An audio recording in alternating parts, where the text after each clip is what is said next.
Welcome to Robust News. Here, just we watch continue about Israel Hamas. Be properly listen to this news. This coming from Israel. Israel Hamas agree to cease fire to end bloody 11-day war. Israel and Hamas agree to cease fire Thursday, halting a bursting 11-day war that caused widespread destruction in the Gaza Strip, brought life in much of Israel to a standstill and left more than 200 people dead. At 2 a.m. local time, just as the ceasefire took effect, friendly life returned to the state of Gaza. People went out their homes, some shouting Allahu Akbar or whistling from balconies. Many fired in the air, celebrating the truce. Like the three previous wars between the bitter enemies, the latest round of fighting ended inclusively.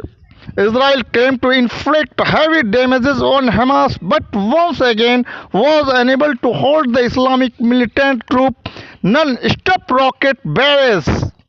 Almost immediately, Israel Prime Minister Benjamin Netanyahu faced angry accusation from his hardline right-wing base that he stopped the operation too soon.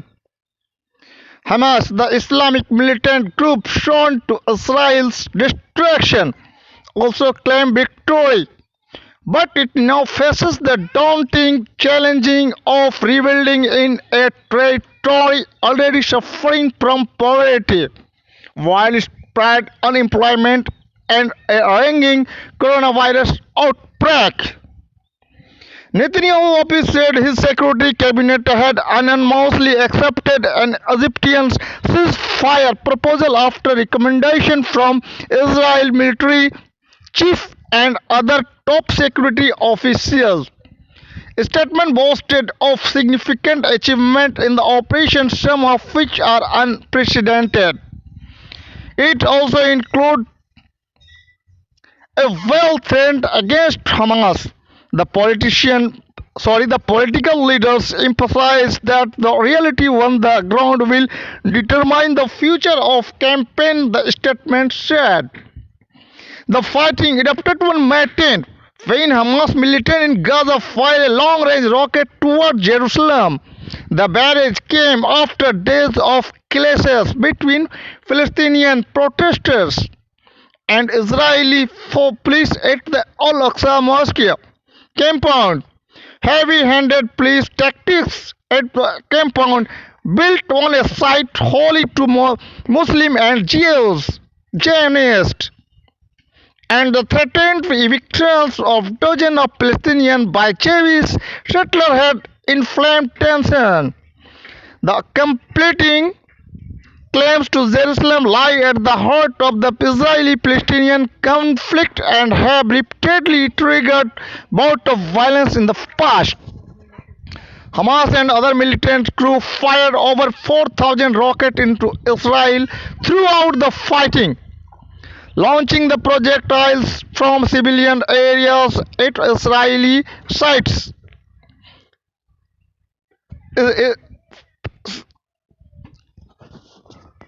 Dozens of projectiles flew as far north as Tel Aviv, the country boasting commercial and cultural capital. Thousands gathered Friday morning in the southern Gaza Strip town of Khan Yunis outside the family houses of Mohammed Daif, the shadowy Hamas commander who had ordered the rocket attacks. Supporters shouted victory, waved green Hamas flags. Israel meanwhile carried out hundreds of airstrikes targeting what it said was Hamas military infrastructure, including a vast tunnel network. At least 230 Palestinians were killed, including 65 children and 39 women, with 1,710 people wounded, according to the Gaza Health Ministry, which does not break the number down into fighter and civilians. Tel Aviv people in Israel, including a 5-year-old boy and 16-year-old girl, were killed. The United States, Israel closest and most importantly, and only initially backed what it said was Israel's right to self-defense against indiscriminate rocket fire. But as the fighting dragged on and the death toll mounted, the Americans increasingly pressured Israel to stop the offensive.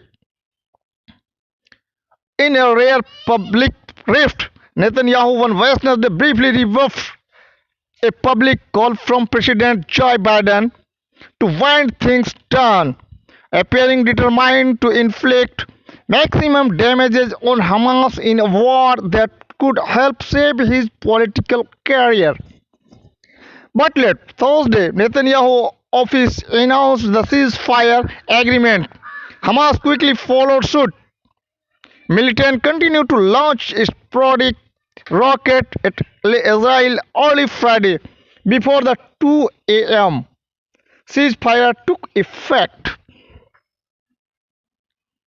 In Washington, Biden held the ceasefire. I believe we have a genuine opportunity to make progress and I'm committed to working for it, he said. Biden said that US was committed to helping Israel replenish its supply of interceptor missiles for its Iron Dome rocket defense system and to working with the internationally recognized Palestinian Authority, not Hamas, to provide humanitarian aid to Gaza. Netanyahu quickly came under heavy criticism from members of his hawkish nationalist base. Gideon Sar, a former ally who now leads a small party opposed to the prime minister, called the ceasefire embracing. In a potentially damaging development for Israeli leader, the Palestinian militant claimed Netanyahu had agreed to halt further Israeli action at the Al-Aqsa mosque and to call off the planned eviction of Palestinians in the nearby Sheikh Jarrah neighborhood. An Egyptian official said only that tension in Jerusalem will be addressed. He spoke one condition of anonymity because he was discussing behind the scenes negotiation and provided no details. Itamar Ben-Gvir, head of the far-right Jewish Power Party, tweeted that the ceasefire was a grave surrender to terrorism and dictate of Hamas. The ceasefire comes at a sensitive time for Netanyahu. In the wake of an inconclusive election in March, Netanyahu failed to form a majority coalition in parliament. His opponents now have until June 2 to form an alternative government of their own.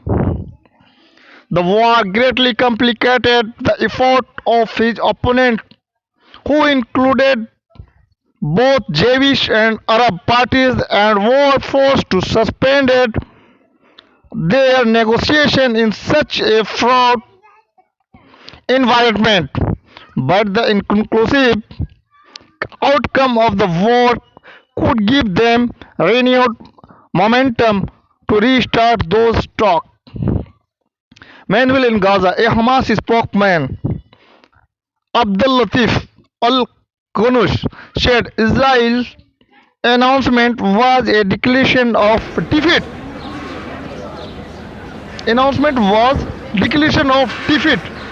Nonetheless, the group said it would honor the deal, which was to officially go into effect at 2 a.m. Ali Barak, an official with Islamic Jihad, a smaller group that fought alongside Hamas said Israeli declaration of a truce was a defeat for Netanyahu and a victory to the Palestinian people. Despite the claim, both groups appeared to have suffered significant losses in the fighting. Hamas and Islamic Jihad said at least 20 of their fighters were killed, while Israel said the number was at least 130 and probably higher. Some 5,800, 58,000 Palestinians fled their home, many of them seeking shelter in crowded United Nations school at a time of a coronavirus outbreak. Since the fighting began, Gaza infrastructure, already weakened by a 14-year blockade, has rapidly deteriorated.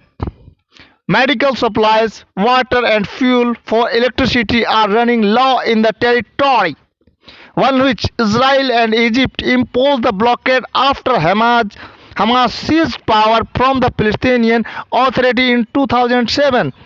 Since then, Palestinian President Mahmoud Abbas has granted autonomous areas of the Israeli occupied West Bank and has limited influence in Gaza.